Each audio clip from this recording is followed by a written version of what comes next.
Good evening there, Lorain County, Lorain City. Hey, Aaron Knapp here. Sorry for the delay. I was trying to throw together my podcast for the night. I had to get that script going, and it took a hot minute. Unfortunately, the internet's been a little kooky tonight, and I had a couple of stories to write, and quite a bit of stuff going on tonight. Quite a bit of stuff that I've been working on, and I know it's been a minute.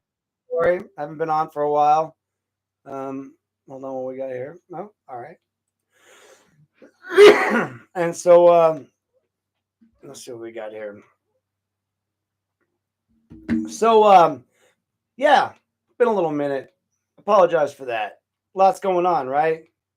Those have been following my lives here, a couple of them lately. I take them, I pop them, I throw them down, and then I delete them. If you're not there for them, they're not going to be there. These ones, they stay up, but the lives, they're going to be gone in 30 days away. And so we talk about them. But we're going to get started here tonight. So my allergies are killing me. I prepared a script. And as Mr. Fogel used to like to point out, teleprompter. Well, yeah, I got a teleprompter ready to go tonight. So we're going to try to stick to the script a little bit so that I don't, because guys know how I am. I just veer all over the place. So we're going to get started. I'm going to go over just a little bit tonight and just kind of touch on a lot of the articles I've been doing and get some facts out there. So, as you guys know, this is Aaron Knapp, and tonight we're going to have no music, no intro, and, well, there was a little bit of intro, and no apologies. That's right, folks, no apologies. Tonight we're going to tear the mask off Lorain's government, and we're not holding back. That's right, we're not holding back at all tonight. So we're going to start initially with the Morningside meeting. So there was April 2025 and a so-called town hall meeting billed publicly by Councilwoman Mary Springowski herself. She posted it online as a quote. She said, Morningside HOA town hall meeting, right? No mention of it being private. She posted it on her website. Didn't say there was an RSVP. Didn't say restricted access. Nothing. Just town hall meeting. Last time I checked, town hall was pretty town hall-y was like the way it worked, right? But residents were invited, including a journalist such as Mr. Petty and his wife, personally invited by their council representative. I mean, honestly, we were all invited by our council representative. Because let's be clear, Mary's a council at large. She posted it on her Mary for Lorain page. It's still there. Literally invited everyone. So it's not about that. I mean, granted, also not about that either, because the law pretty much states that you can do that. But I digress. Don't want to get too far off the script here. So they showed up. They sat down quietly, no disruption. Then, well, you know what? I'm gonna pause this for a second because there was some discussion about why I mentioned certain people recently, and I'm just gonna say, well, I said it earlier in the live. Mayor Bradley's wife gets mentioned because Garen was talking to her. I've interviewed Garen for this, and he stated he started out the conversation in the beginning with her asking when's McCann going to get fired, and she responded with just let the investigation run its course. Oh, okay. So we had this engagement with Garen and the wife, which again, I don't have a problem. I don't get why everyone's so worried about that. Even the child, like I didn't say, like I don't even know the kid's name, so I didn't say the name, right? Like I'm just saying, you bring her out, you put her on stage in front of everyone.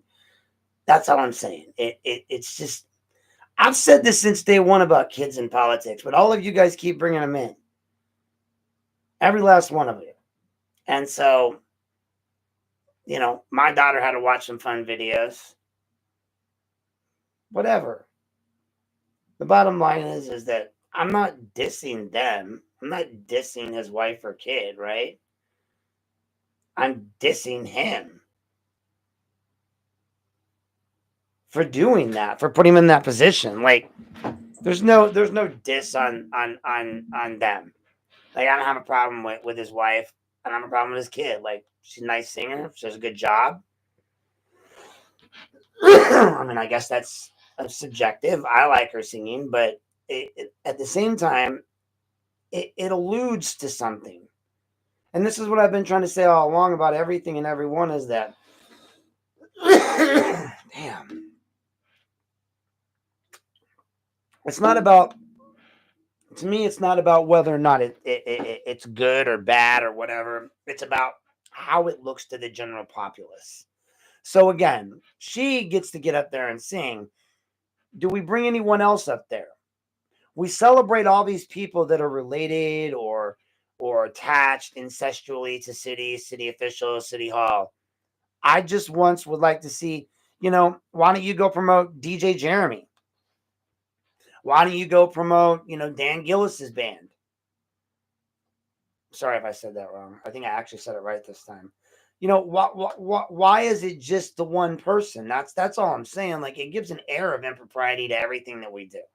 And it kind of will give you an understanding a little more as we go through this on why I feel this way. I'm tired of it. It's not like I haven't been talking about McCann this whole time and nobody wanted to listen. It's only taken me 3 years to convince everybody. And it's taken us losing good officers and having this whole scenario turn crap. But anyway, I paused. So, then like clockwork, the corrupt machinery kicked into gear. That's right, folks. The corrupt machinery, that which would be Councilwoman Springowski, she spotted them. She panicked. She snapped. She was caught on video saying, I can tell you're recording me, and now I'm going to be broadcast. Her voice was shaking, sounded like her face was twisting a little. She openly admitted, that she was fearful of being recorded. Because transparency terrifies these people, especially when they're hiding something.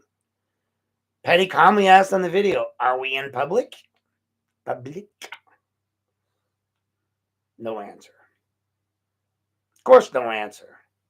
Yeah, we are in public. Yeah, it is a public meeting. Yes, we know what it is. He clarified on the video. Now, mind you, he didn't start videoing until after they had already said, he had to go, right? Like, that was already being insinuated. Those questions were being asked. But he starts videoing, and he clarifies, I live in the 7th Ward, right? And an unidentified voice on the thing, possibly an HOA crony, barked back, I hear you, sir, but this is private property. Morons. And for the record, I interviewed Petty prior to this. There was some conversation about, do you have a fob? How'd you get in? Yada, yada, yada. And a lot of people online have made conversations about this. They've said, well, it was an HOA meeting. It was this, it was that. No, folks, listen. Be clear. This was not an HOA meeting. This was a public meeting. It was technically sort of announced by Mary, but they didn't take notes at it. They discussed city business. They discussed installing a crosswalk light in the 7th Ward. They brought in the grant planner from the city. They had 4 council people there, I think. They had Mallory Santiago, the prosecutor. They invited the sheriff. It was a public meeting, folks, no matter how you guys want to look at it. You guys can come in and for the record, as you see, I'm not really responding to a lot of people on Facebook anymore about their BS. Because here's the deal. I've already proved multiple times that I'm right. Okay? I'm done proving it to anyone anymore. When people like Jay Ferguson want to come in and say, oh, show us your facts, show us your facts. Listen, I've been showing you my facts for a while and nobody wants to listen. So that's on you, not on me. I'm not doing it. I've done as much as I can to educate everyone. You've got plenty of places you can read this. I'm not going to keep doing it.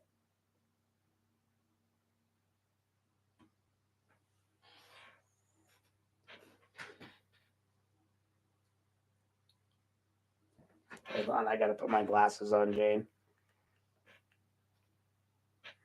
Was tricked? What do you mean rigged? Like set up? I mean, it might have been, but I don't think they knew Guerin was going to be there. I mean, you couldn't have known. Guerin hasn't been to anything in forever. He caught him off guard, that's all.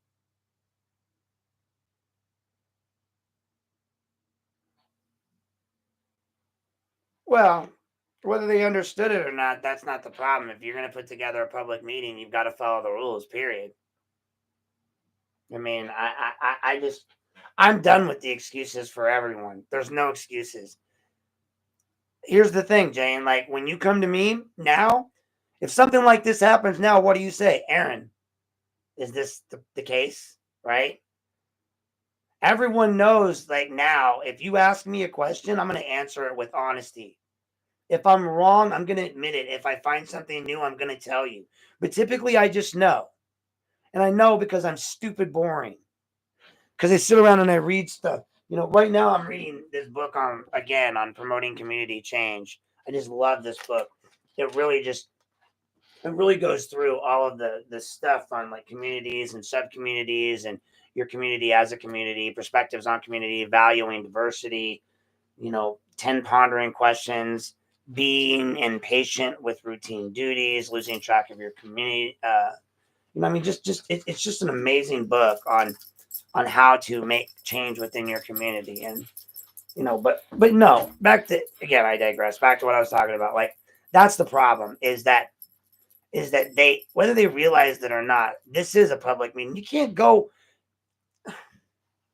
I've had these conversations with, the Joneses over at the Vermilion Daily and stuff, and they learned this in Vermilion the hard way too. They learned this at County the hard way when Brian Ames came out and sued them. They're going to learn this the hard way in Lorain City. Okay. But it's not like Garen hasn't been telling all of you this to your face for, I don't know, 4 years. All those lawsuits for the Open Meetings Act that he filed. It's not like he didn't tell everybody straight to their stupid faces multiple times on multiple occasions, listen to me. And nobody wanted to listen to him. So here we are, right? Like, I get it. I get it. It's his delivery, right? That's what you say about me, too. That's what everyone says about me, about him. Again, I'm not speaking to anyone in particular. I'm just saying this is what I hear from everyone, even my own campaign manager. I get it. I get it. I get it. You don't like the voice and you hate the message 9 times out of 10. It doesn't make the message any less true. It doesn't make the law any different. And for those that would say, well, why can't you just let it go? Why can't you do this? Why can't you do that? I don't know. Why couldn't they? Why couldn't they? Why was it such a big deal that I have to be busted as an officer of the court? Why did James McCann get such a hard on for me?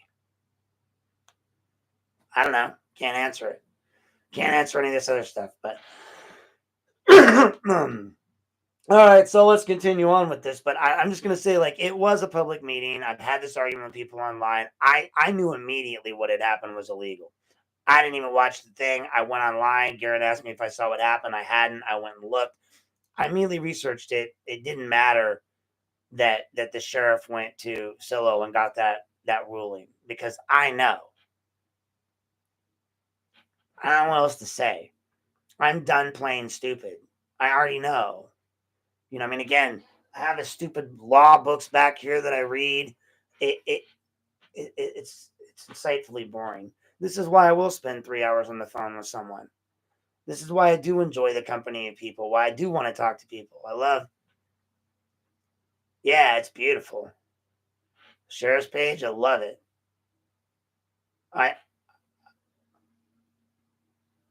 Well, yeah, he knew it was a town hall. Everyone knew it was a town hall.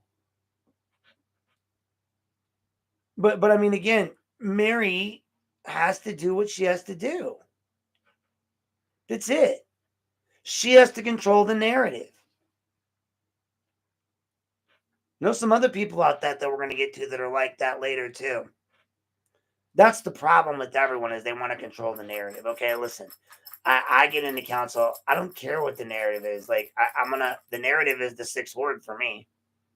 You vote for me, you vote for Dennis, you vote a few other people in, you get Victoria voted in, newer, fresher faces that can make decisions, that will listen to their constituents, that will make the necessary changes. I mean, if you read the stories I wrote on Dennis, you'll realize he was the original Aaron Knapp.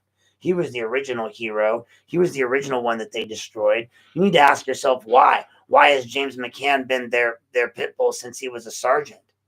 And then you understand why he's been a useful tool all the way up until now. He went from attacking Flores to doing what he's done to every last critic along the way, including Garen Petty. So again, when you start to wonder why these people are all tied together, you start to wonder why people who used to be enemies are now friends. You start to wonder why one individual is supporting the Democratic guy, and he's the only woman that's supporting him in J.D. Tomlinson. You have to start asking these questions, folks. You have to start wondering why. I do. So anyway, sorry. I hear you, sir, but this is private property. And Petty press, well, is this a private meeting? Is this a private meeting? And the answer was what? It is a private meeting. They said it out loud. Yes, sir, it's a private meeting. That's the problem. Y'all said it out loud. Nobody there stopped it. And the thing is that for each official that was there, that's probably another $100. So the same officials who blasted this online, the same one who showed up in an official capacity, the mayor, the sheriff, council members, and suddenly it was decided that it was private. Who made that decision and why? Just because Garen Petty showed up with a camera? Is that what passes for the law in this county? And for for a private meeting, public meeting, whatever. Okay. So Petty asked the prosecutor and the mayor. Basically you got the prosecutor in Santiago there. You got the mayor. You got all these council people. Sheriff, you're going to have a meeting. You're going to have a private meeting without the rest of us.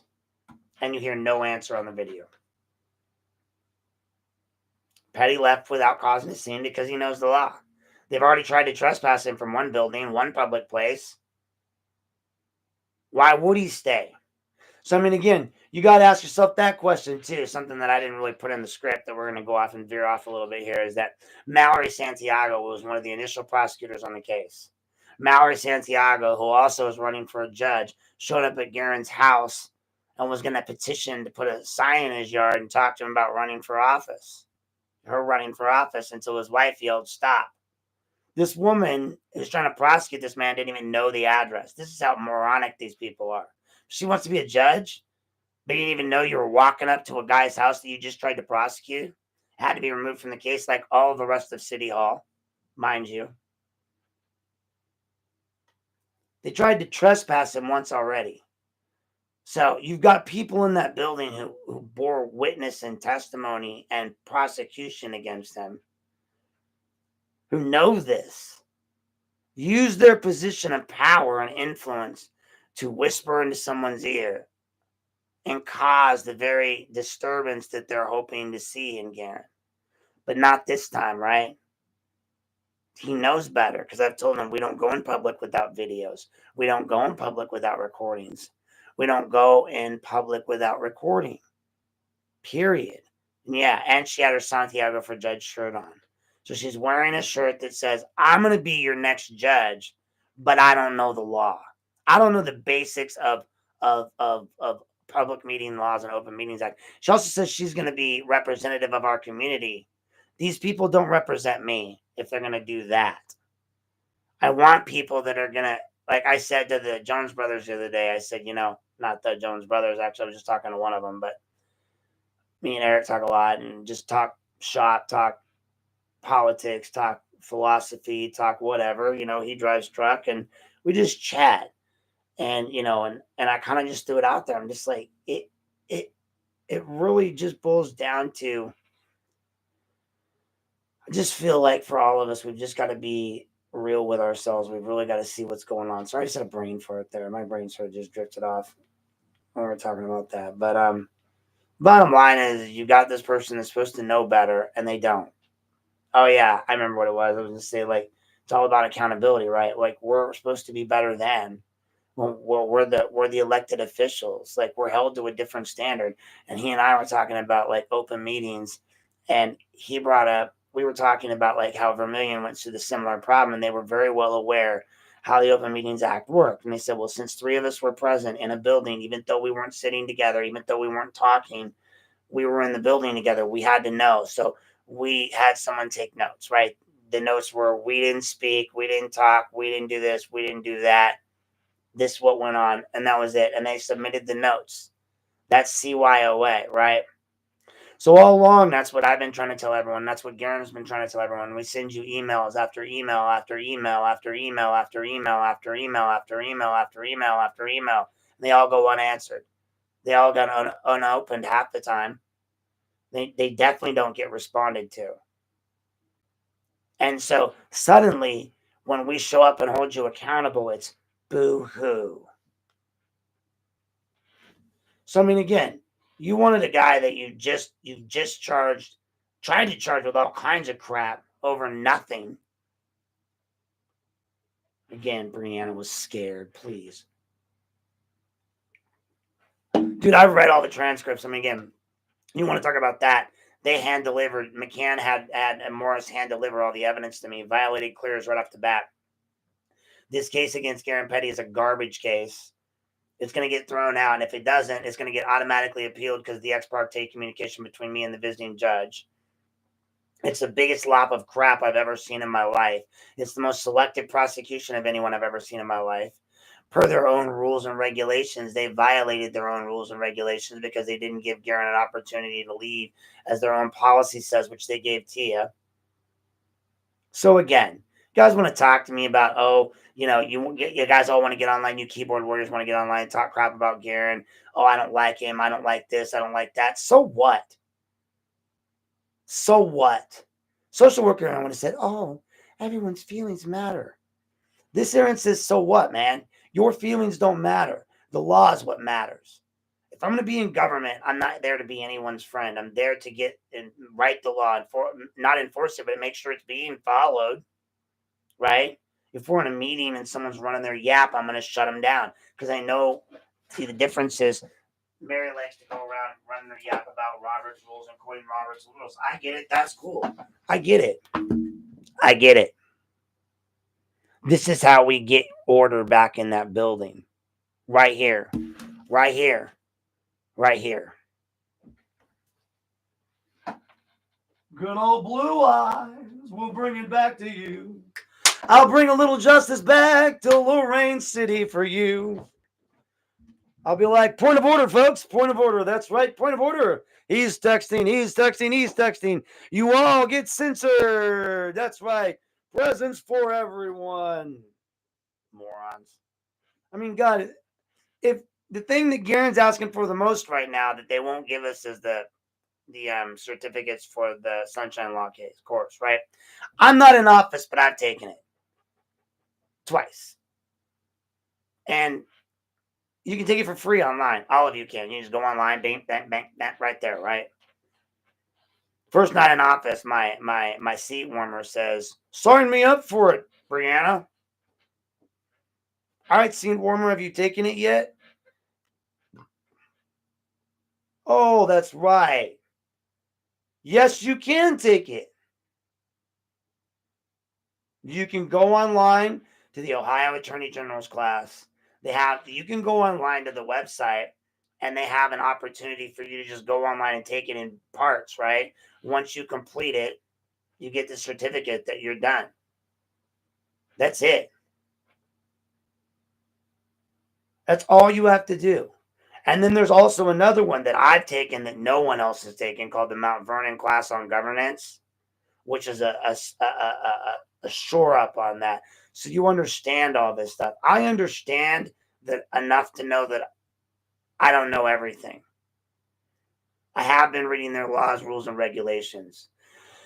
I've been showing you my emails lately. I dumped like 200-300 videos online, pictures online. I'm going to keep doing that.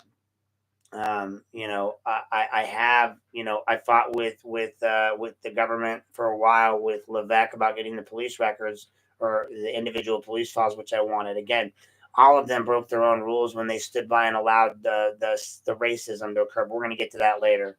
So, I'm digressing. Swinging back here, so prosecutor meeting with the rest of us. No answer, right? So Petty leaves without causing a scene.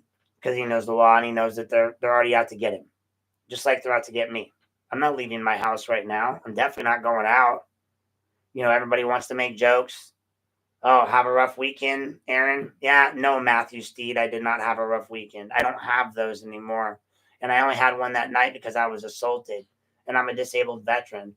And I said, you do you, boo, because that's what my daughter says all the time, not because I'm gay. So when you told me to go back to California like all the other gays, Matthew Steed, I really found that offensive.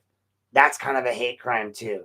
All of you guys are so quick to say that. I'm just going to say, stop saying that to people. It's not the insult you think it is. Even if I was gay, in fact, you better hope I'm not. Because if I am gay, all of you people that have been making fun of me for being gay would be committing a hate crime. The fact that I'm straight is the only thing that makes it not a hate crime because you're just trying to insult me. But instead of committing a hate crime against me, you're insulting the entire LGBTQ community. And there's many of us out there that if we're not part of that community, we have family, friends, and relatives that are. And you guys are so loosey-goosey with that one. Just like the police department's apparently loosey-goosey with the N-word and the S-word. Those words don't track with me ever. One thing I told my daughter the other day is I said, baby, you can see all the things I go off about, joke around about, politics, everything. I said, but the one thing I'm non-budging on is that. That's it. So, yeah, I know. Stop. It's not about you. Listen to me. But yes, everyone can take it for free, and nobody's been taking it. And per council's own rules that they wrote in their last session, Mary and all of them signed a rule that said they all had to take it. It used to say that they could have a proxy take it, and they would have Brianna take it. But no, now they're required to take it. They're by law supposed to take it. They've already supposed to have been taking it. And in the grand scheme of things, they haven't taken it. And it's a simple thing to follow. I mean, when you go through it, you can ask the questions. You can look it up online. They have slides for everything to answer all these questions. Can I text during an open meeting? No, you may not. Well, why not? Well, because any texts are subpoenaable. They're requestable. That's why you don't send text. That's why you don't go on Facebook. That's why you don't scroll through Facebook. That's why Garen and I are always so anal about that, because you're setting us up to be sued. Now Brian Ames can come along and sue you because you broke the law. And yeah, he's going to. And he's going to keep doing it happily until you guys start doing it right and stop breaking the law. So you can call it a cottage industry like Jeff Riddell does when he jokes about it. But this is no joke, people. And I've been trying to tell you guys this. Garen was trying to tell you guys this. Dennis Flores was trying to tell you guys this. The only reason anyone started listening to me was because I started cussing, yelling, screaming, and acting crazy. The one thing that everyone says they don't want me to do, that they don't want me to be that guy because it kind of turns them off from voting for me. So what? So I'm not allowed to be that guy, but we're going to listen to some videos later of what audio files later of what some of your current people sound like, right? You're going to judge me for my outbursts, judge me for the things that I say or the words that I use. I've got quite a few of our current government people with those words. I don't see any judgment on them. I don't see anybody going to their campaign people and complaining about that to them. I don't see anybody writing stuff about TPOs. Oh my God, stop. Anyway, you two are not about y'all tonight, okay? I don't go file TPOs, do all this other crap. Anyway, I lost my train of thought. So anyway, so here's the law. The law on that is Ohio Revised Code 121.22, the Open Meetings Act. So we're going to go over right now for everyone to know. You don't need to take the class. You're going to learn it right now, but you still should take the class. Right now, we're going to talk about it. All meetings of any public body are declared to be public meetings open to the public at all times. All meetings of any public body are declared to be public meetings open to the public at all times. It doesn't matter if it's in a church basement, a coffee shop, a clubhouse, the top of the Empire State Building, the inside of Mutton, Jeff's. Doesn't matter where it happens. Doesn't matter if it happens at German Villa when our commissioners, 3 to get together in one room and they eat meals and they talk with certain people from the lunch bunch about any kind of city business, county business, anything. They have to take notes. It's considered a public meeting. If we want to be there, we have to be allowed to be there. They have to talk about, they have to announce it. They can't do it. That's the problem. I mean, honestly, the quickest way for me to not have to be around any of those people that I don't like is to be on the same council with them, because then that gives me more reason to never be in the same room as them any other time than twice a month. I can't think of a better punishment in life than to not have to be around them more than twice or three times a month. Yeah, I get off to see them at commission meetings and stuff, but that's all recorded. I'll be able to leave them alone any other time, and I can just argue, nah, I don't want to be there because that might be commission, that might be note taking stuff, right? So if a quorum of council members is there discussing city business, which they were, it's a public meeting. They talked about a street light crossing the street and safety, and they announced it. And Mary Springowski announced it. Did I mention Mary Springowski announced it? She said, hey guys, come on down. We got a town hall going on for you. We're going to be having no refreshments, no cake, no cookies. But here at the Morningside HOA, we're going to hold a town hall. Now, traditionally, when you talk about town halls and you look it up in the dictionary, guess what a town hall is? Oh, it's a public forum. That's right, public forums. So when you got a public forum, it's a public forum. Don't know what to tell you.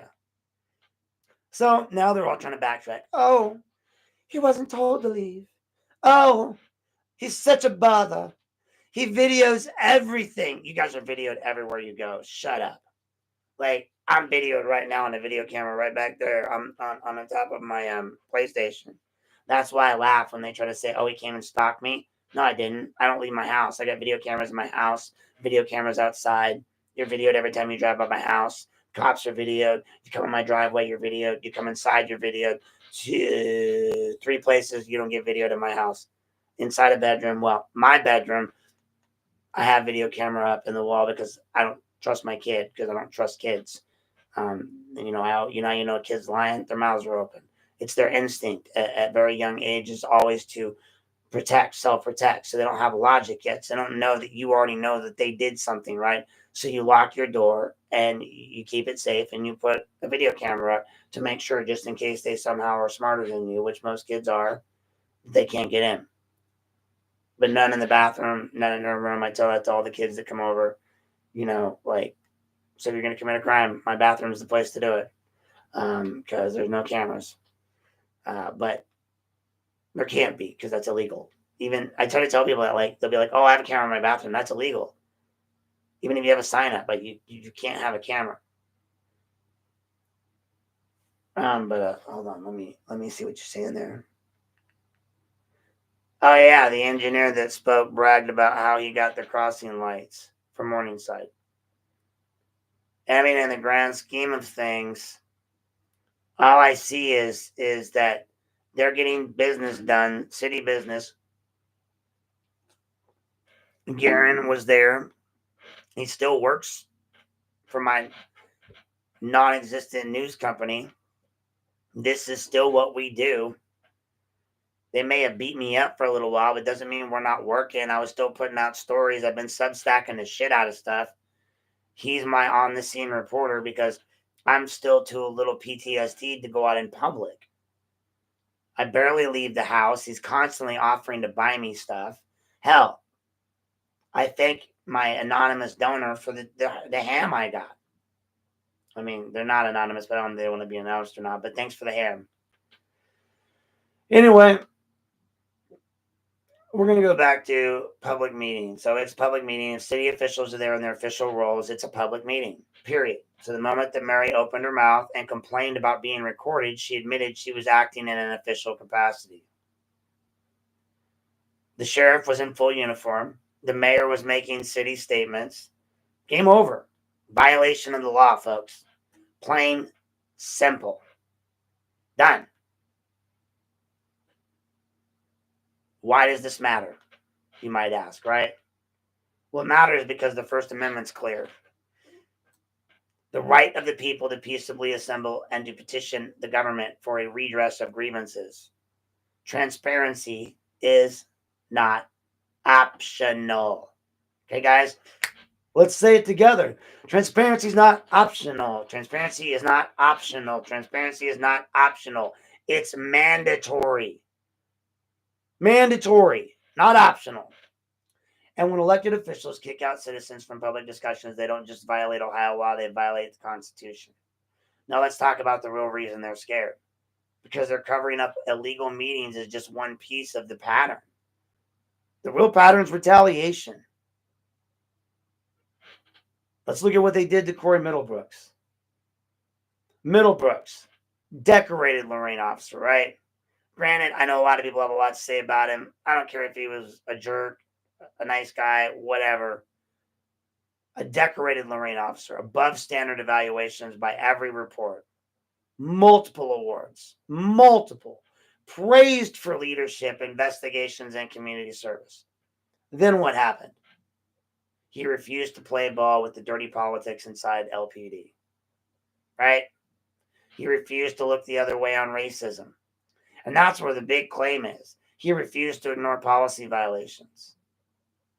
How did Chief James McCann respond? Well, he was caught in the ops investigation saying, "I need a dirty cop." Those words didn't come from some barroom rumor. They came from a sworn Garrity testimony. Investigated. Confirmed. And when Middlebrooks wouldn't play dirty, McCann and his allies destroyed his career. Targeted him. Fired him. Lied about him. Ops investigators confirmed. Retaliation. Desperate treatment. Disparity. Hostile work environment. What did the Lorain City Council do about it? That's right, folks. Nothing. Not a zilch zero. Not a damn thing. They did nothing. Maybe they might do something. They haven't yet. They fired Middlebrooks for reporting racism. You gotta say what you want, but I mean, in the grand scheme of things, it's just more redlining. Because in Lorain, loyalty is to the machine is what matters most, right? More than loyalty to the law. It's always about that. That's what they said in social work school. They said, be loyal to your whatever. Don't be loyal to your license, not to your company. It's not just internal. They do it to citizens too, right? Since 2023, after I endorsed Republican candidates, the machine came after me. So, coordinated online attacks, defamation, harassment, political retaliation, led by none other than TH, who has been filing a TPO against me. Haven't heard from her a hot minute because TH turned on her, but Deb Kuhn was on the page. Mr. Fogel was on the page. And now apparently Mary Springowski.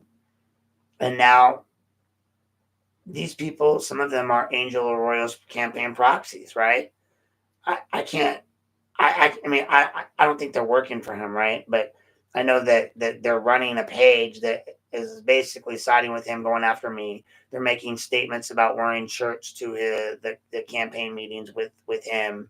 Like, there's a lot of statements being made that are being thrown around, and TH definitely supports the opposing person's campaign. Now, again, there's no way meant to try to communicate with anyone. These are facts, including an abuse of the PTO or the protection order system. So let's be very clear. In Ohio, a temporary protection order, TPO, is serious business, right? It's supposed to protect genuine victims. It's not a toy. And it's not a campaign tool. It's not a smear weapon. Under Ohio law, TPO can be granted ex parte without notifying the accused, only if the petitioner proves immediate danger. Good cause must be shown. Threats of bodily harm, sexual violence, physical assault. But even then, the TPO is not legally binding until official service is complete by a deputy or a process server. Authorized adult, not party to take the case. Not Facebook gossip, not text messages, no word of mouth. So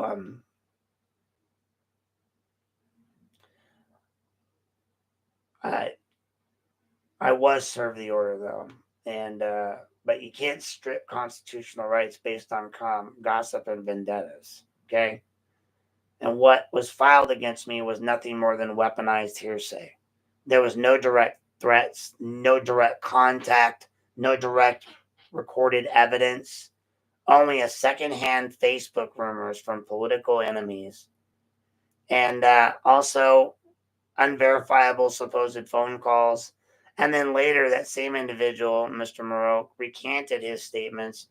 First, it was, I mean, again, the statements were never threatening from him. He always said that I said I wanted that person, or no, not wanted, wouldn't mind if that person was unalived or something to that sort. I don't know. Not a direct threat, right? Definitely something that I wouldn't mind, but that's not what I said, because I don't say that stuff about people. I would mind. I would mind if anyone was hurt. That's not okay, ever, ever, ever. I've said that before. Like, again, I thought I proved that when I took that beating. I don't, I don't believe in violence. Um, so bottom line is, it's exactly what the Ohio courts condemned in Felton v. Felton, State v. Gardner, Turry v. Snyder. Let's not forget that the petitioner has a history. In 2024, she filed a protection order against Mr. Bullard, Stephen Bullard, the same person that she allegedly had stabbed. 23, she filed a menacing report against Rachel Rodriguez Kempton during the mayoral debate, whose sister just happened to be running for office too. No charges were filed. No PTO was granted. That's a pattern. There's a few others in there. One that she didn't even bother to show up for. Quite a few, I guess, according to the filings during some potential divorces against the ex, or the current husband, actually. It's a pattern, though. It's abuse of legal process to settle political scores. Last year, or it was 2 years ago, when the last protection orders were filed against Kempton's sister. And again, all during a heated electoral race where, again, I see a pattern here. So, meanwhile, under the law, all of our council members have had an obligation to act, right? They swore an oath. Under Ohio Revised Code 3.23, they swore to uphold the U.S. Constitution, uphold the Ohio Constitution, uphold the city charter, discharge their duties faithfully and impartially. They went, I, Aaron Knapp, swear to uphold the U.S. Constitution, uphold the Ohio Constitution, uphold the Lorain City Charter, discharge the duties faithfully and impartially. And when when they cover up illegal meetings, they refuse to discipline, retaliation. They ignore abusive process. They violate that oath. That oath means everything. Under Ohio Revised Code 3.07, willful neglect to enforce the law or perform any official duty constitutes misconduct in office. I mean, again, screw it, right? I'm just quoting our laws, right? It's okay for McCann to go after me for supposedly saying I did say I was an officer of the court, because I was, and get me fired for not breaking the law over some petty shit. But now we've got this. Willful neglect to enforce the law or perform any official duty constitutes misconduct in office. So I told all of you about all this. You did nothing. Under Ohio Revised Code 2921.44, dereliction of duty. And under the Lorain City Charter, all officers shall at all times act in the best interest of the city and its residents. Let's repeat that one again. Under ORC 2921.44, dereliction of duty, and under the Lorain City Charter, all officers shall at all times act in the best interest of the city and its residents. Failure means lawsuits. fines, civil penalties, forfeiture of office, public recall elections. And we're coming for all of it. So you see, they thought that their intimidation would work on me, right? They really did. They thought they could, use fake protection orders to silence me. They thought that, somehow that they were gonna, show up at these meetings, and I noticed that the petitioner showed up at the city hall meeting, stayed for 20 minutes, and then left. Well, why? Why? You looking for me? I mean, that was the MO back then too, with Miss Kempton's sister. If you get there first, though, first one to arrive gets to stay. But again, she doesn't live in our town. She's supposedly afraid of me. She knows that I go to the city council meetings every once in a while. She got a TPO against me, and then she showed up at the very first city council meeting she could after getting the TPO. I mean, again, I'm sorry. It doesn't take a rocket science to figure that out. Even James McCann with a 1.66 GPA could figure that out. Come on, guys. If you're scared of someone, you don't go right where you're going to find them. While you admittedly are carrying around a firearm. And she keeps saying she's carrying around a firearm. I hope they checked her before she went in. Ugh. Anyway, so you see, they thought it would work, and so they thought that the TPO would work. They thought that kicking citizens like Garen out of public meetings would, keep the truth in the dark. Now, mind you, this is the second time they've tried to trespass him from someplace. They thought that firing good officers like Middlebrooks, they thought that, forcing officers like Baez to retire, they thought that would protect the bad ones, right? They thought that somehow would protect them from their bad deeds, from what they've done in the past. But your misdeeds always come back to haunt you. We talk about people. You understand when we talk about soldiers, we talk about people that have done things in their past. Everyone's working off a debt to society, right? Whatever that debt may be in your own mind. Maybe it's just a debt to you. But you guys don't get to do stuff like this to people, especially not people of color. I mean, again, I thought this stuff ended when in the 40s or the 50s. But here we are, live and well, 2025. They thought that firing good officers would protect the bad ones. They thought wrong. Because Lorain doesn't belong to McCann, folks. It doesn't belong to Bradley. It doesn't belong to Springowski. It doesn't even belong to Hilton. It doesn't belong to the cowards that are hiding behind HOA clubhouses and fake private meetings. It doesn't damn sure belong to the police officers who refuse to stand up for their own brothers in blue and Baez and Middlebrooks. For all the white officers that have stood by and allowed this to take place, that have allowed the racial slurs to be stated within our city hall, that have allowed the N-word to be written clearly on bathroom walls and inside wall lockers, and allowed Klan memorabilia to be put up. That's not the Ohio that I want to live in. That's not the Lorain I want to live in. That's not the international city you guys have sold yourself to be. I moved here thinking that I was going to get some culture, and all I really saw was, really, if I wanted that, I could have just moved to the South. Ohio fought for the damn North. What the hell, man? What the hell? The fact that he even said, oh, well, I wouldn't use that kind of language nowadays because it's inappropriate. Dude, it was inappropriate in the 90s. It's always been inappropriate. It's never been appropriate.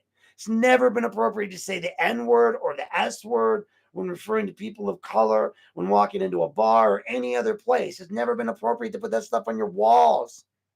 There was never a time, and still isn't a time, where it's okay. The fact that you were willing to do it, regardless of the time, shows that you're a bigot.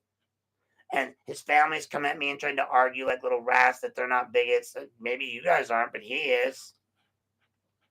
I don't know. That's what those were bigots. That's what a bigot would say. I'm not a bigot. So, anyway, again, I'm following that order to a T. I'm staying 500. I'm staying in my house. I don't know where she lives, and I don't know. Again, I can't stay away from the other two because I don't know who they are, what they look like, anything. So, it's just safer to stay here. I don't want to accidentally violate before I get to court. I can't go to court on Monday, so we're doing it on Friday, and on the following Friday, because I couldn't I have a doctor's appointment on Monday, and so we reschedule it. So it'll be in effect until Friday. But I fully expect it to be kicked out. I've already submitted all the evidence why. But, I want to just point out Lorain belongs to its people, the people of Lorain. And it belongs to those that are willing to fight for it. And I'm willing to fight for it every day. Hell, I got my ass kicked for it. You guys think I needed to just come in here and do it? And I needed to, yeah. I get paid no matter what. I don't have to do any of this. I don't have to better this place. I better it because I want my daughter to have a better place to live in. You guys can keep beating me down, keep talking crap, keep making fun of me, not understand my methodology, but understand this. Understand when you don't understand my methodology, it's because you don't get it. I'm following a playbook, okay? Like it's I just don't understand. Like, I mean, I get it. Like, one of the big things we talk about and I talk about with other people is chaos theory. Understanding how a system functions does not necessarily enable us to precisely predict how it will function. Although some things are more likely, they are not certain. There's a particular true when the system is being examined in dynamic and does not act in a linear fashion. So human relationships are certainly dynamic and non-linear, right? The complexity of the system will makes it difficult to know where all the patterns might be heading and the consequent effects that they might produce. Chaos theory would shows us that a small change can have large consequence, right? And so, particularly when a system is interacting with other systems, a system is always in a state of change. So, when you look at it that way, anytime a system in which many forces are acting at the same time, and one small action can lead to monumental differences. The change you are working to create might do this. Healthy communities produce healthy people. Promoting community capital, reorganize and revaluing resources, including all members functioning to meet system requirements. I'm not the functions of social capital. Anticipating principles, change, culture, animating principles. Citizen Leadership Initiative, case from Pittsburgh. In the wake of economic recession, Pittsburgh launched a citizens and leadership initiative, developed a new cadre of grassroots leaders and community builders. They were part of a national effort of the Alliance for Children and Families to cultivate new voices at the civic table. They sought to engage and grow community builders from among the services, constituents, and grassroots volunteers, coordinated by several family service, blah, blah, blah, right? I could go on like this forever, and you guys would be like, right? But trust me when I say I'm reading from a playbook, and I'm not trying to mess with anybody. I'm trying to fix this problem that you guys have. And if you don't believe you have a problem, even the people attacking me all agree we have a problem. Everyone just wants a different solution, right? Everyone thinks, honestly, like the reason why this person that filed this TPO hates me half the time is she thinks and even stated in emails that I'm Bradley's dog. I'm not anyone's dog. I just don't like it when, I'm my own dog. I don't like it when you come in my yard. And all of you come in my yard once or twice, and made comments, called me gay, called me this, made fun of my teeth, reposted pictures, made horrendous statements about me. Yet everyone gets mad at me. Oh, you're mean. You're mean. Dude, this woman has said some of the most horrible things. Like in California, like shit, even in Idaho, I think some of those statements that you made about me being gay would like be like frowned upon. Like, listen, we know better. So again, you guys all want to come at me, but you forget I take pictures and save everything you post, even the deleted stuff. So even though Lorain Ritchie deleted what you think deleted a lot of those photos of all those racist, sexist, homophobic, nasty comments that you make about me, you think that we didn't get copies of them all? You don't think I don't have all the copies of you saying you're going to do things to me, how you're going to legally come after me, you're going to threaten me, all that? Yeah, I have all that, folks. I save everything. I'm a pack rat. Again, I have emails from, God rest her soul, my deceased ex-wife from like the early 2000s. You never know when you might need this stuff, and the Yahoo's not going to delete them, so I'm going to keep them. I keep all my emails. I keep all the pictures. I take pictures of all of the messages you send, and I put them on little storage devices like this hard drive. I've got like 6 thumb drives. Like I've got digital storage everywhere. Trust me, I've got everything. Everything you've ever sent, everything you've ever talked about, all of it. And more, because I have everything everybody else has ever sent me. Because everybody sends me everything, trust me. Anyway, so just understand, I'm going to fight for it every day, every hour, every meeting, in every courtroom, every ballot box. I'm going to expose these cowards. I'll expose these lawbreakers. I'll expose these liars. They're not going to stop, and they know it. Because they know it because I've been doing it, right? Like, that's why they're terrified. They're absolutely terrified. I already knew this was going to happen. It's all part of the playbook. They said they'll start to irrationally lash out at you and attack you, right? They'll start to call you things, say things about you, try to discredit you, try to turn you into a crazy person, try to say you're this, you're that, you're a pervert, you're that. Look what they did to Flores, right? They turned him into a scapegoat. Oh, he's a drunk. Oh, he did this, he did that. No. They discredited him because he was calling them out. They are terrified. And they should be. Okay? My name's Aaron Knapp.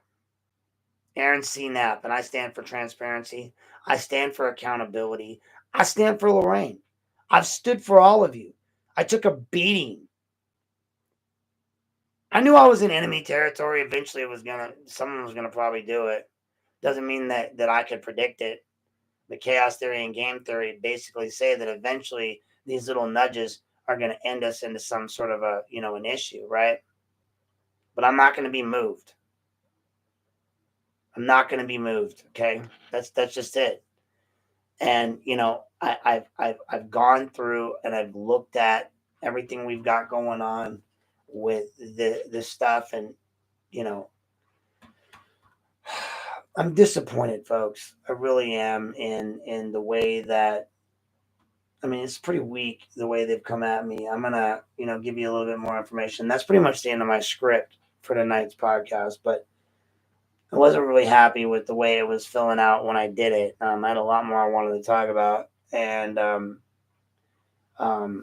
it wasn't really playing out the way I wanted it to with the information. So I just got a few points I want to make, and then before I go, I'm going to play you at least one of the audio files I promised you. We're going to give you a little sneak teaser or whatever, happy day for sticking around to the end. I did tell the script to keep it around an hour, and it did, but I provided it with way more information on the Ethics Commission and how all this stuff's supposed to work, and so we're gonna get there real quick, and I'm gonna talk about a little bit of that stuff.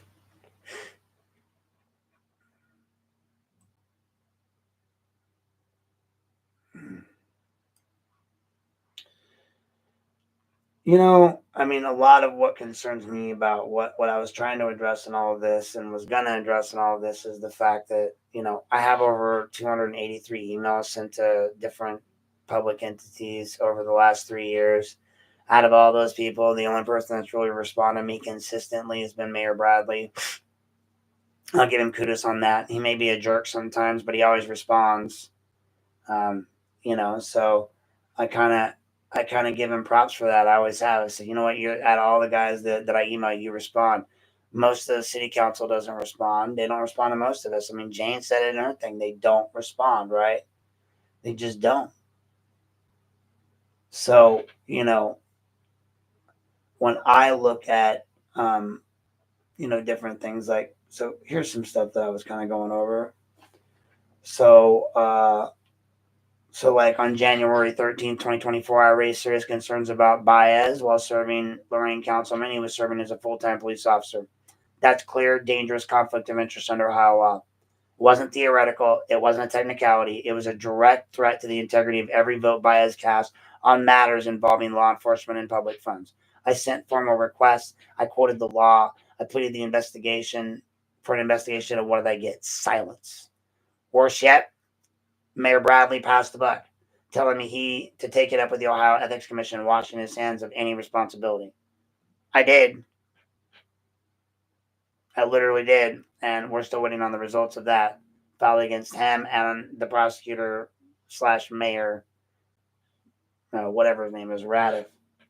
But in the end, they ignored it. They laughed it off. They protected their own. And it wouldn't be the last time, right?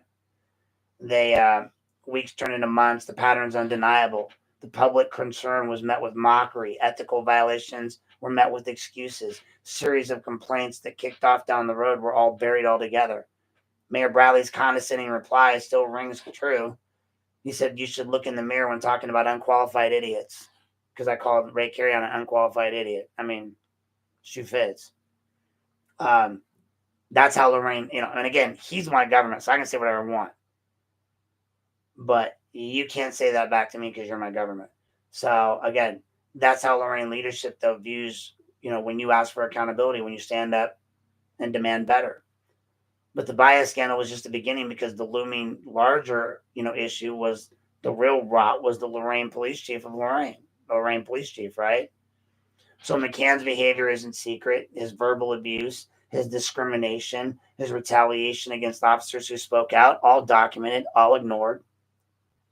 I requested records. I submitted complaints. I provided testimony from officers, including whistleblowers. Deflection, silence, protection of McCann at all costs. Even as McCann committed actions that by all appearances constituted violations of the police code of conduct, and even felonies against me, city leadership has consistently stood behind him. I've talked to several people that were like, didn't, a certain council lady recently get on mic and say in front of God and everyone that we had the greatest police force ever in Lorain's history and how great they were, and that Chief McCann was an amazing chief of police? The same guy that just 2 weeks later is being accused of being a racist, homophobic, like destroying the entire department's reputation and morale from within, with over 20 some odd officers reporting the negativity that he brought to that department and office. Okay. So then how about the impact on public trust and the broader culture? Residents have lost trust. Officers have lost faith. The culture of retaliation and abuse has spread like a disease. Officers who raised concerns were isolated. Good people were driven out. Toxicity became the rule, not the exception. And this isn't just about McCann. It's about the entire system that propped him up, including the Lorain City Council and Law Director Riley. The silence wasn't passive. It's a political strategy, and it's worked, at least for a while, at least until I came along like a wrecking ball. Hi. That's why my name's mentioned in the ops report. I get it. I came in like a wrecking ball. I'm not going to do a Miley Cyrus thing. Then now we get around to, I had a few different scripts running for this. So, the last one kind of fixated on the whole Garen scenario, but, using Miss TH as a, political weaponization in the bigger picture. So while all this is unfolding, these political operatives like Miss TH emerged and started weaponizing the court system against political enemies. There's false claims, there's harassment, there's coordinated smear campaigns. It's all over the internet. I have all the pictures. People get them. They send them. I keep them. Once again, city leadership's turned a blind eye. They've ignored evidence. They've ignored the truth, and they're allowing politics to poison the justice system itself. I mean, it's all connected. It's all part of the same rot. That's the problem. I mean, she went to the same judge, Dezort, like 4 or 5 times to get these done before. Only one is stuck, and that was against the guy that she stuck. She didn't show up for another, and she lost in the other one. And she's going to lose in this one. Because, again, there's nothing. I would never say or do anything about another person like that. I would never. And, again, Moreau recanted his statement even in the newspaper. It was like, I never said that to anyone else. So if he didn't admit it to anyone else, then who is Chapin's witness? Why is this statement living? Why is it floating around? Why are all these people recycling it? Why is McCann regurgitating it without even double checking it? All these people seem to have this story that I said something on a conversation on a date and a time that never occurred, and I've proven that. And they're all trying to come after me with it, and they're going to these judges who then go on vacation. Right after they filed this, the judge went on vacation, and so did the clerk. Coincidence? Yeah, I know your name's in there. Whatever, dude. Not always about you, Garen. Listen to me. Anyway, so we get around to this. It's all connected. It's all connected. It's all connected. It's all part of the same rot, folks. Now we get a Call of Duty, lessons from a few good men, right? So I wrote this in the last story that I did, but so in A Few Good Men, Dawson and Downey are acquitted, but when they're discharged, there's a powerful exchange right at the end. Like he's like, Dawson's like, um, the guy's like, but we were ordered to do it, right? Downey's like, but we were ordered, right? And he's like, I don't understand. And what Dawson, the corporal, Lance Corporal says in A Few Good Men is, yeah, we did. We didn't do anything wrong, is what Downey's saying. And Dawson's like, yeah, we did. We were supposed to fight for the people who couldn't fight for themselves. We were supposed to fight for Willie. James was supposed to fight for us. Honestly, I feel like Galinas was supposed to fight for the other officers. I feel like all the other officers were required by law and oath to fight for Middlebrooks and Baez. Baez calls out seeing Demakia driving on school grounds while his license was definitively suspended. And then suddenly Baez is taken out. And then he has to retire. While all this other Middlebrook stuff was going on that I wasn't even aware of. Again, all I knew was he was removed from the schools. I started asking questions, and it cost him heat. Everyone thought he was working with me. He's still not working with me. I don't need them to help me. You chase them to me like scorned lovers because you abuse them. They come to me because they understand I will, without fear, put out the information. Everyone has weaponized Aaron. I'm very codependent. It's in my nature.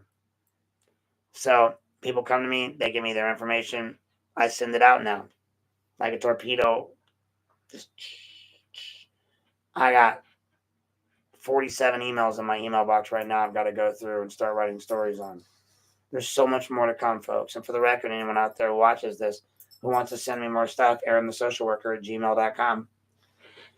But remember, like what he said, yeah, we did. We were supposed to fight for the people who couldn't fight for themselves. We were supposed to fight for Willie. Well, Lorain police, you're supposed to fight for us. You're supposed to fight against racism. You're supposed to fight against sexism. You're supposed to fight against, hate. Hate crimes are illegal. You let your chief of police engage in them. And you said and did nothing. Multiple interviews where one of them stuck out the most, where he's like, I heard it and I said nothing, and I should have. I mean, but you're the cops. You're right, you should have. We expect better. Someone asked me today, like, I thought you don't call the cops. Like I said, I didn't call Lorain police. Doesn't mean I don't call Lorain sheriff. I mean, I had my one little run-in with the EPD, but I talked to their captain the next day, and we came to an understanding. It was more about training up than anything. I don't have a problem with EPD. I mean, others do, and I do know that they've got some issues, but I haven't had to deal with them. I've only had to deal with LPD, and it's not been pleasant for me.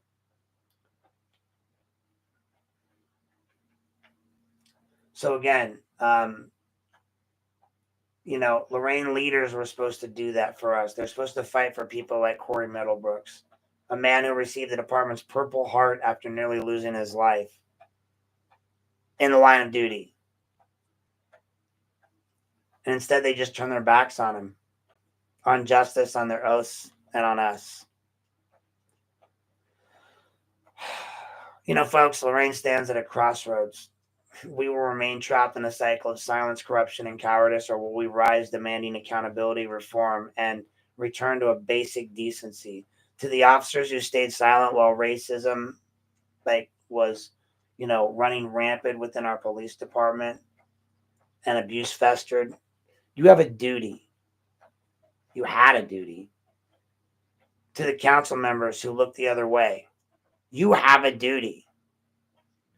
To the citizens of Lorain, you have the greatest duty of all: to speak, to demand, to refuse to accept the broken system, that it's inevitable. That's all I ever hear. Oh, nothing's going to change. Listen, Lorain's story isn't finished yet. But how it ends, that depends on you. It depends on us. It depends on all of us.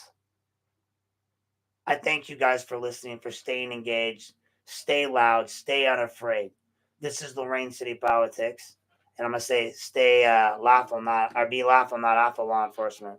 What we're going to find here is this last little bit. I'm going to go here and we're going to close out with a little something, something. So I will find our little video to share with you. We shall play it. And then we shall go on about our day.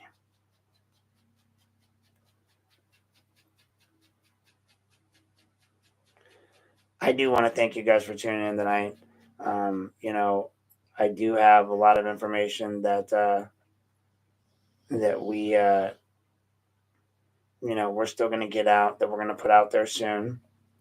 And but in the meantime, I'm going to pull this up. We're not going to show you the video. I'm just going to play the part of it that I think you'll find interesting. And the thing is that understand from this point on, these are the types of things that I have. This is light. This is light. This is nothing. Okay? What I'm about to play. Let's see here. So, everybody wants to say, oh, you're looking, you're looking crazy. Yeah, whatever. I don't care what I look like, folks. What matters is the spark. The spark is what's mattered. There's a spark amongst all of you. There's a change in the wind. People are seeing what they need to be seeing now. They understand the good fight that we've been dealing with. So, folks, here's your treat for sticking by to the end. And do the right thing and move the meeting. Do the right thing and move the meeting, Mitch. Stop protecting Karen Schauber. Because that's exactly what you're doing here. And it's seen. I mean, it's clear. It's clear. Absolutely, it's clear. It's okay. Hey, you're the chairman of the committee. Don't put words in my mouth. Do not put words in my mouth. That's bullshit. Then do the right thing and move the meeting, Mitch. I'm not for council, not for Karen Schauber. I'm doing the right thing. No, you're not. By having it on Monday, I'm doing the right thing. No, you're not. You're doing the right thing for the auditor's department. We're gonna disagree on. Yeah, you're doing the right thing for the auditor's department is what you're doing. Bullshit. That's okay. I mean, hey, it is what it is, Mitch. Have a good day, Tony. Yes, sir. Oh, yeah. Oh, yeah.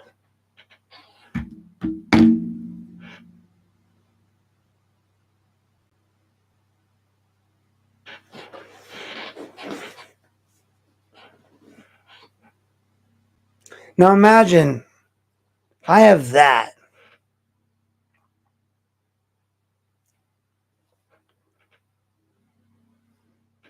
Told you guys. Yeah, that's about the data breach. That's the manipulating the data breach, right? Trying to move the days, the minutes, the times. Imagine what else I have, folks. Imagine what's in those data safes online. Again, if you guys, I've already posted the video of that guy stumbling around what I can only appears to be a trap house with a lady passed unconscious in the chair next to him. But he's your hero. He's Mr. I'm gonna hold the symposium on crime, right? But I'm the bad guy who gets assaulted in a bar and then immediately has someone bring a TPO against them, just like they did against someone else in an obvious setup, an obvious political setup. Yeah, okay. I'm supposed to buy all this horse shit? Give me a break, guys. Guess what? I've already been doing a lot of the other dumps, right?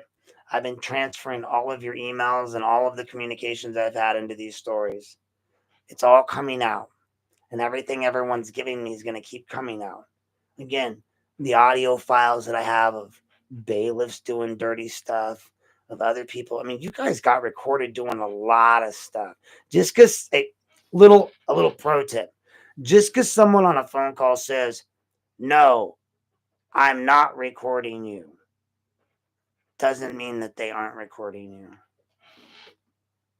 My God, how many of you people believed that? I just tell you the truth. Yeah, I'm recording you. Don't say anything illegal.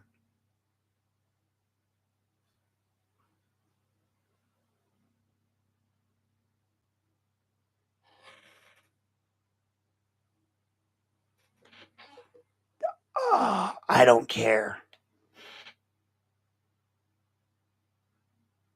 You don't just get to undo all of your misdeeds. I have more than that on him. I have his personnel file. I want to know why he's the director of communication making triple digits when his Graham is his buddy and his reference. Prove it to me that you're in rehab. I mean, again, I got dude standing up in a damn trap house. Shared that video with everyone. No one wants to listen to that.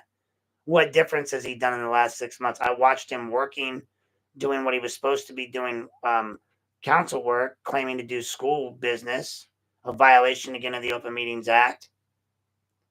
And again, I'm going to take all those documented sightings of the Open Meetings Act violations and send them to Brian Ames, and we're going to make a lot of money. That's the problem. I've seen all of Demakia's campaign contributions. You should see how much money McCann donates to him. You should see how much money all the unions donate to him. You should see how much money all the other politicians donate to him. I have. And he is still texting during meetings, just like the rest of them. All of them are texting during meetings, except for a select few. And I know for a fact Victoria Kempton is not texting during meetings. I give that woman props. She, out of all the people that wants to have a phone on her for family emergency purposes, does not do that. Whereas I see my seat warmer doing it. I see Tony doing it. I see Thornsberry doing it. I see anybody who's got their backs to that camera doing it. You can clearly watch, like you can just see almost what Arroyo's doing. Seat warmers like on Facebook. I can't tell for sure, but that's what it looks like on the camera. Yeah, okay, maybe she doesn't. I can't see Spellacy. I can't see the angle, but that's smart. Leave it in the car, right? Like I promise you this: if I go into a city council meeting, you won't see my phone on me, or if it is, it'll be on silent in my pocket, turned off or on silent. I won't be touching it. Follow the rules. Follow the rules. Follow the rules. The rules of council say what you got to do, and that's it. So again, folks, that's it. Like expect more of this kind of stuff. Again, I have more of this, and it's not just about this one. I mean, again, you guys got mad at me, but you got sitting council people taking booze to school. You got sitting council people talking like that to people in the auditor's office, trying to bully them into moving a public meeting. If they're willing to do that, they're never going to change, Jane.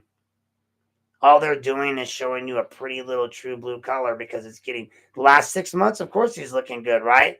The last 6 months is right before election season. That's when we've got to make everyone think that we're a pretty princess and we're doing everything right.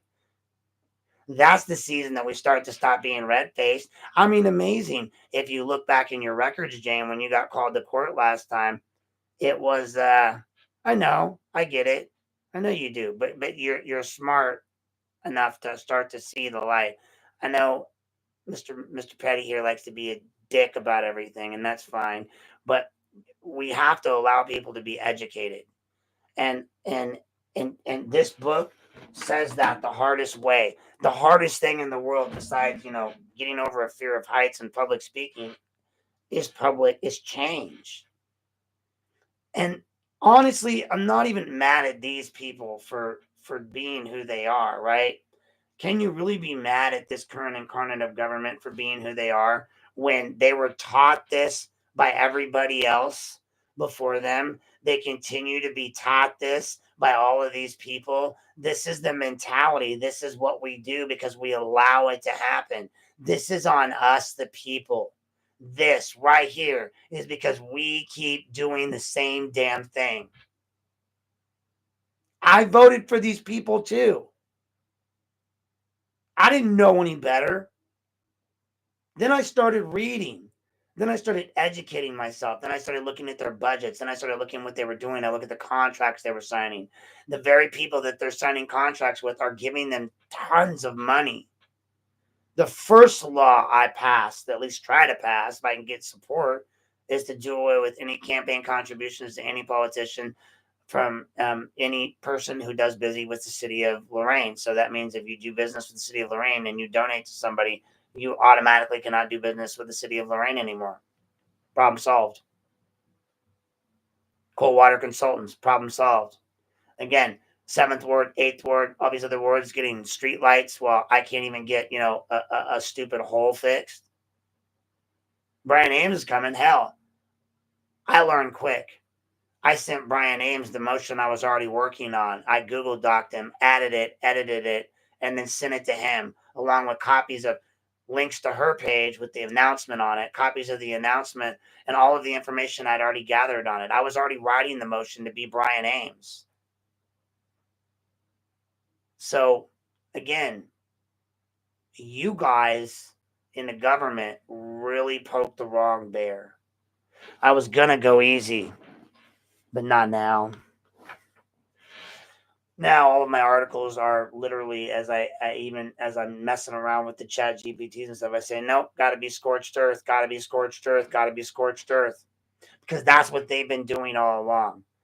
For them to say to me, hey Aaron, you cuss too much, you do this too much. Again, I have more videos like that of him. We all cuss. So what? I'm smart. I have a crap personality, I guess, except for when I sing and dance. I can be who you need me to be. I can definitely work with some people. If you're going to elect me, you need to elect Victoria, you need to elect Spellacy, and you need to elect Dennis Flores. You can't elect Mary again. I'm sorry. I shouldn't say again because she didn't run last time. She's appointed. And seat warmer, what's he done?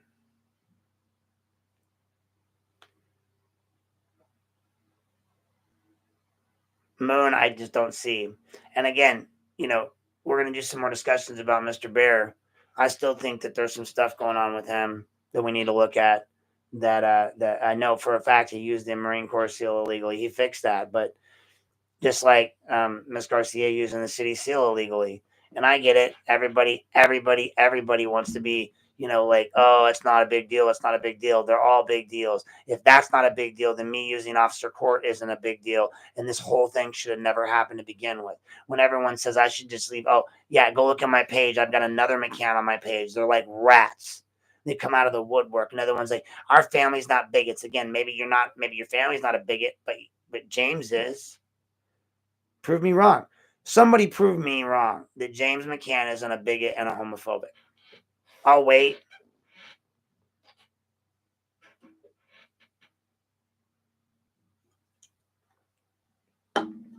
Yeah, it's not going to ever happen.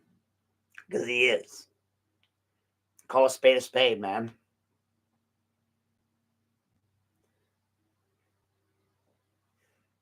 I don't know for sure. I can't verify anything. All I have is unverified facts, but I think he is. They say he's not on administrative leave, but Fowling's answering all the questions. A logical person can just put two and two. Announced it? Oh, you mean like they announced that Rivera ran over two cars and a shed?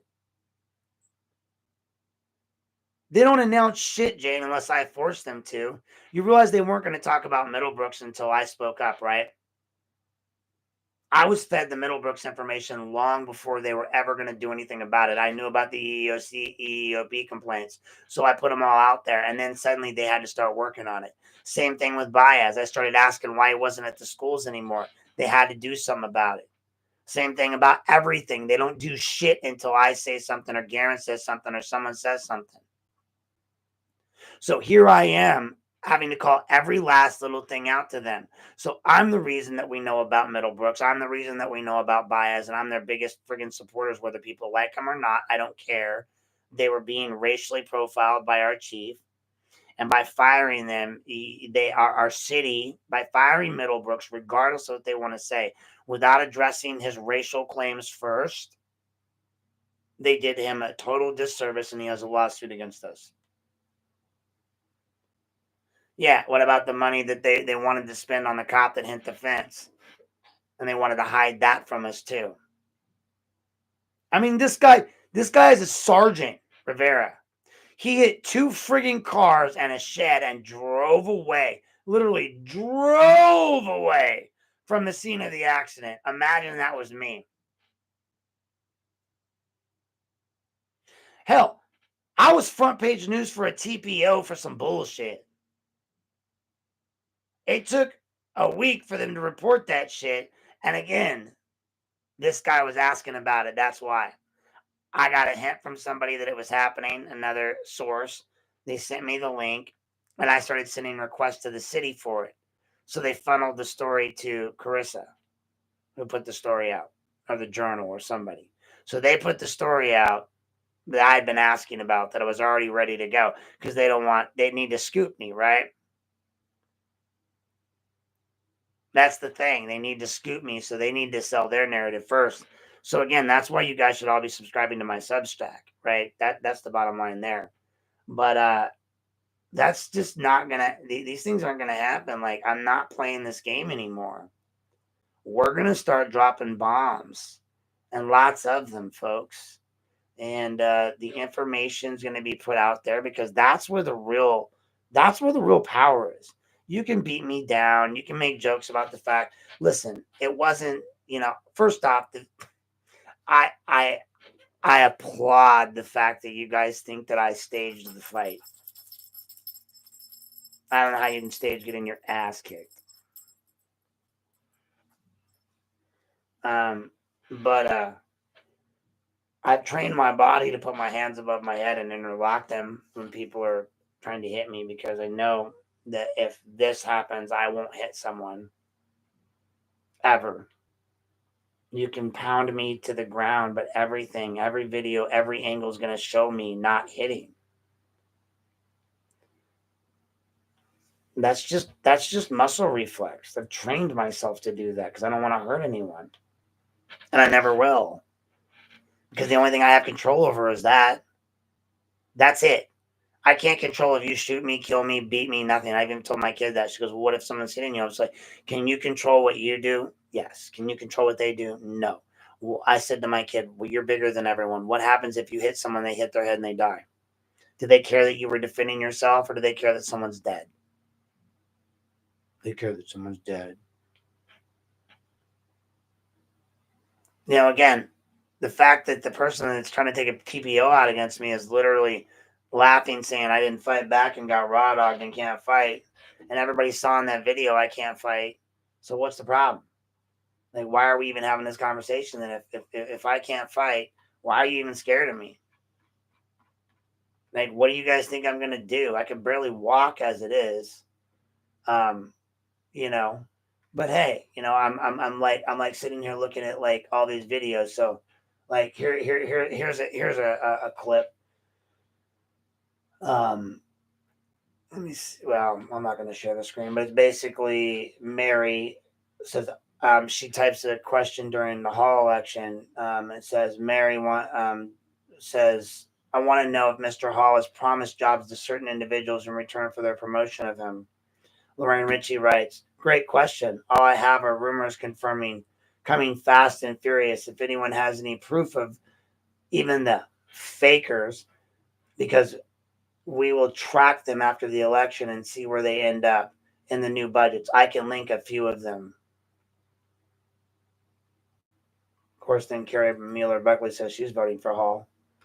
That's a nice picture. You know, I have.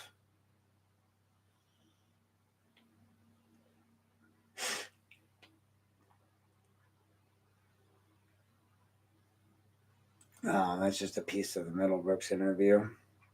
I'm just kind of digging through this. I was putting together this script earlier, and there's still some photos in here that, and some points that we didn't get to. That now that I'm sort of in the midst of this, I feel like could be brought up.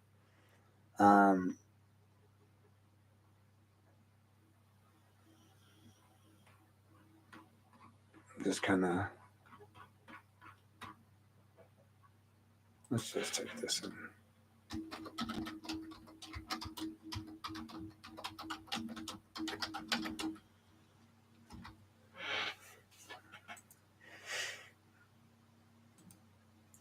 We're going to see if it summarizes everything for us. But I mean, again, guys, like, what's more logical that I was stupid enough to make some stupid statement to John Moreau, the guy with the biggest mouth besides me in the Republican Party, about something?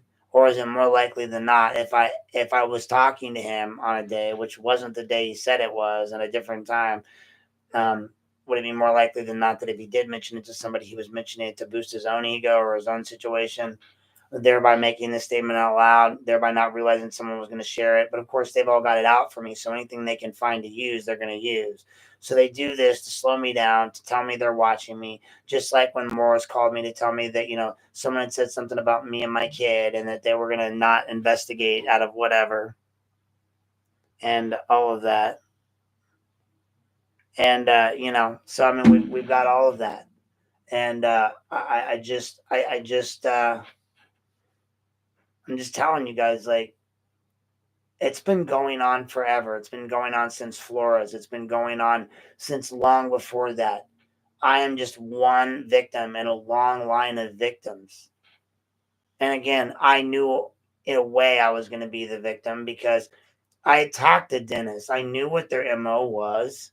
Their MO is discredit, make him into being a drunk, make him into being a crazy, make him into being this, make him into being a dirty pervert. Does that sound familiar? Huh. Who'd they do that to? Oh, yeah. But see, again, you go to a few bars, you hang out, they decide that that's their usual MO, right? That's what the A-team used to do. Sooner or later, they're going to do what they're going to do, because that's who they are. That's what they do. Just like I always say, the scorpion always stings the duck. Well, Aaron, there's no way you could have known what they were going to do. Well, chaos theory says, yes, there is. Game theory says, yes, there is. A slight change in everything, sure, it makes the whole system change, but there are ways to calculate how that change is going to make ripple effects in the system. There are ways to place yourself within its ripple. There are ways to make sure that how to do this. But you got to understand, like, so what I did was I did a little follow up here right now on, like, summarizing everything, because I felt like I really didn't talk about the TPO much. But political activists that are led by none other than TH filed a civil protection order against me using unsubstantiated secondhand gossip. The TPO is granted ex parte without my knowledge or hearing, but no official service. No, I don't know why I keep saying that. There was an official service. And so, uh, filing false or weaponized protection orders for political purposes abuses the courts and violates multiple case precedences. And, Hilton and others, such as Deb Kuhn, Aiden Fogel, have a documented pattern of political harassment against me. The Lorain City Council members swear a binding oath under 3.23 and Lorain City Charter to uphold the U.S. Constitution, uphold the city ordinances, and discharge duties faithfully. If the council members witness illegal or unethical conduct and fail to act, they are committing misconduct under 3.07, forfeiture of office, willful neglect, 2921.44, dereliction of duty, and Ohio Ethics Law 102, conflicts and misuse of office. They can be fined, removed, and recalled by voters. The broader pattern: Lorain's government is entrenched in secrecy, illegal private meetings, retaliation against whistleblowers and citizens such as yours truly and Middlebrooks and others, abuse of the courts, false protection orders, oath violations, failure to act, law breaking. Citizens like me, officers like Middlebrooks, they were targeted. They refused to play along. I'm not backing down. I'm publicly exposing this corruption through investigations, public records, lawsuits, and journalism. Follow my Substack for more. You see all my articles I'm writing. I'm asserting my First Amendment rights and demanding transparency, and I'm fighting for the government accountability.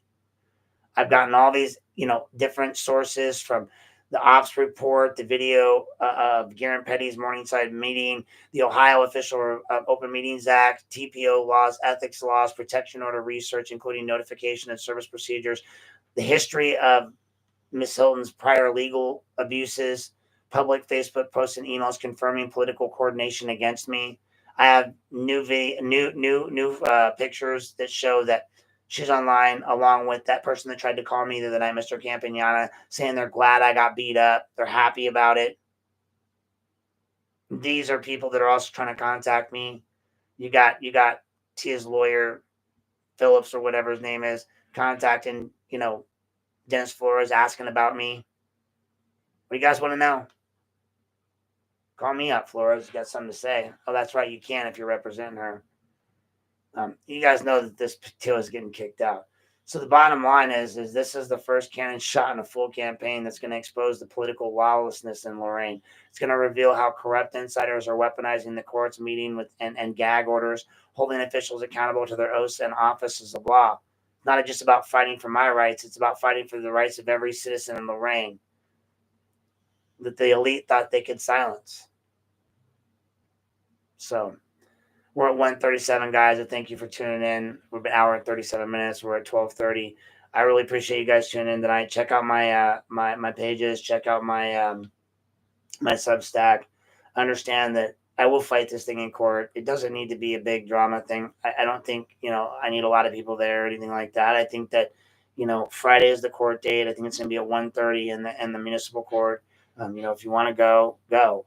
But the bottom line is, come, show up. You know what? Screw it. If you support me, show up. Come on down, sit in the audience. But the bottom line is that in the grand scheme of things, I don't see this going anywhere because, again, it is political retaliation. And there's more than enough evidence out there to show that I don't contact that individual. Yeah, the court of county, please. I don't contact in Judge Dezort's court. I don't have any contact with that individual or any of these people. Other people have been added to the block list lately. If you start coming at me with ridiculousness and you don't want to have normal conversations anymore, I'm just going to block you. If you come on my page and you start laughing at me, I'm just going to block you. If you're being a jerk, I'm just going to block you.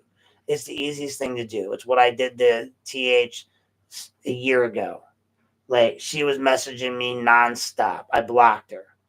She still started emailing me because my email address is public. I asked her to cease and desist. She doesn't stop. She's like McCann rats, right? Like, they just keep coming.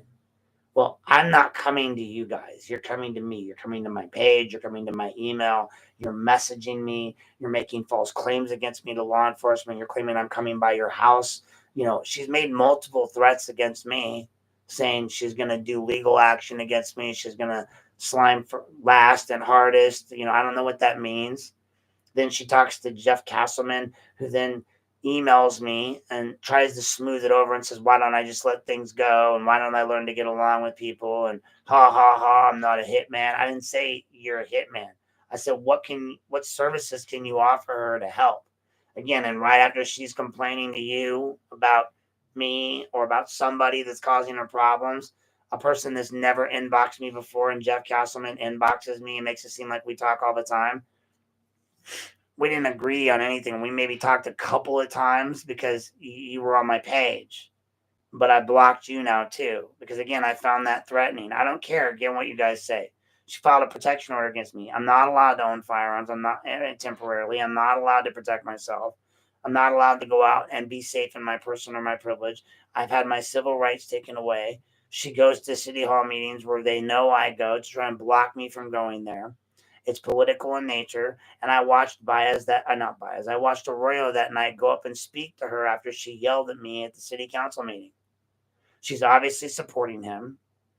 And she's attacking me, and she filed a TPO against me, which again is illegal under the TPO laws. Go look them all up. I already did. That's why Mr. Phillips is asking questions about me, because his client's not going to be able to just walk away from this one like she did with Miss Kempton. The only reason that happened was because, she was trying to be nice for her sister's sake. Rachel was, but I'm not. Right? Like, I'm not that. I'm not that one. I'm not the one. I'm not the two. I'm not the three. I'm the 130 on Friday. But I'm just saying, you're not going to do that to me. I'm going to carry this out to the very end, just like I did with everything else I said I was going to do, just like I did when I went after the city in McCann and I won the records that Sanford tried to write to keep me out of City Hall, just like I did when I went to, I don't need a lawyer, okay? Like, if they're going to do a hearing, yeah, maybe I'll get one, but I don't think it's going to go that far. I think this gets dropped before it even gets there. If the judge comes back from vacation on Monday, Dezort, she's going to either drop it or have to transfer it to another jurisdiction. They can't handle it. They all have too much history with me now. I've worked in that court. I'll ask for a change of jurisdiction and venue. That's just the facts. That's why they've done this. That's why this is political, okay? So again, that's not going to happen. We're not going to win. And they're not going to win. I'm not going to need a lawyer. We're not going to do this. What we're going to do is we're going to go in and we're going to win based on the facts that I have all of them blocked. I don't talk to any of them ever. I don't want to. I don't want to be around these naysayers. I know. But I mean, again, there's not, in that case, at least there was so when you read that case, Garen, on that Wellens tried, right, with this person, there was more than enough hearsay evidence to put these people in the same place together. There was a law enforcement officer involved that actually escorted that individual. There was at least that. This time, there's literally just, yeah, I get it. But this time, there's literally just me sitting over here minding my own business, not saying a damn thing. John Moreau over here flapping his gums about a conversation on a date and a time that we didn't have a conversation, and I can prove that.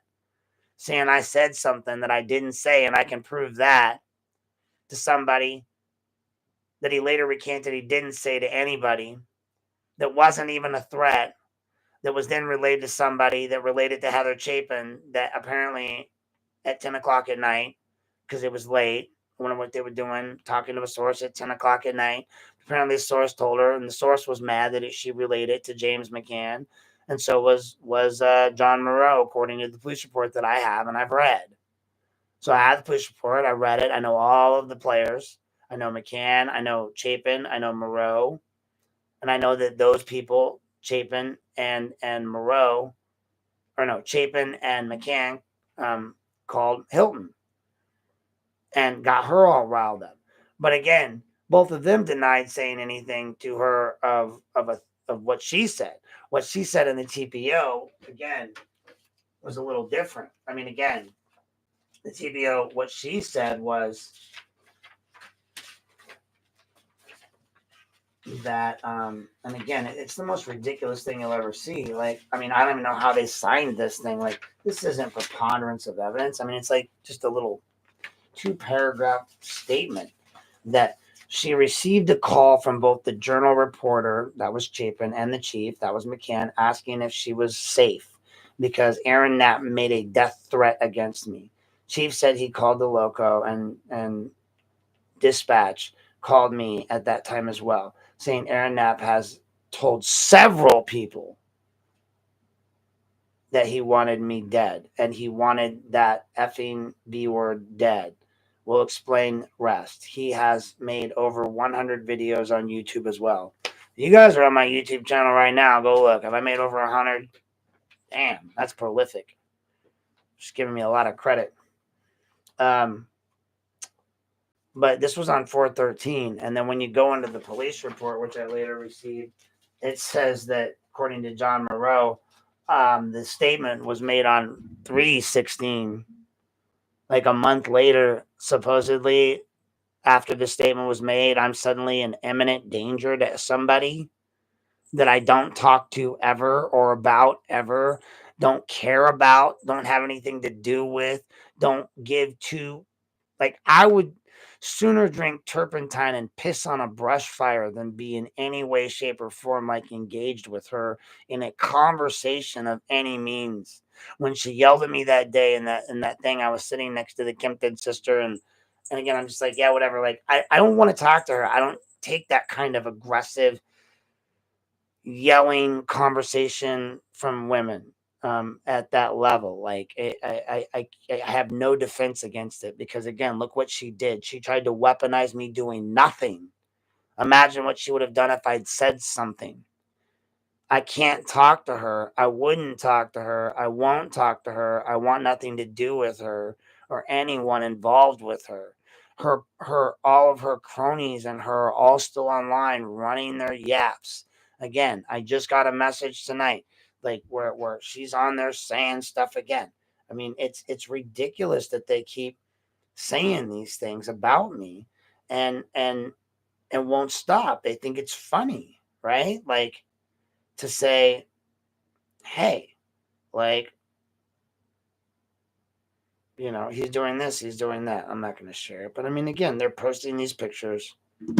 They're not afraid. They're obviously not afraid. Someone that's afraid, but she's online talking crap about me still. I'm glad he got beat up. Oh, he threatened me and he's out to hurt me. But I'm glad he got beat up, and I'm going to post it online for all the world to see. Because if I'm really scared of him, yeah, let's get him really mad so he comes over and does something crazy, right? So he proves everyone right. Well, that's never going to happen, because, again, I'm a pacifist. I'm not dealing with any of that stuff. Like, we're just not doing that. What we're going to do is we're going to sit here and we're going to talk about how we can figure out, in the grand scheme of things, to keep all this stuff right. Like, how do we figure out, why these things are being filed against people, weaponizing them.